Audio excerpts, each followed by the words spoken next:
тіло Твоє, плащаницею чистою обив і пахощами покривши робіновим положив.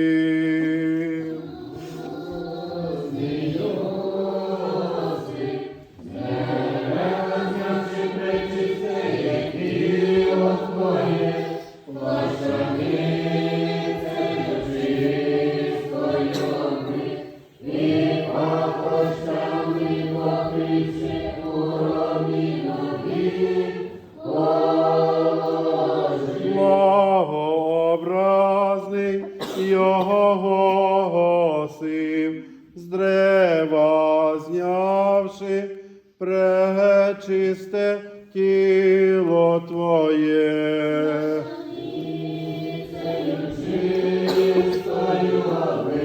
І пахощами покривши у робі нові.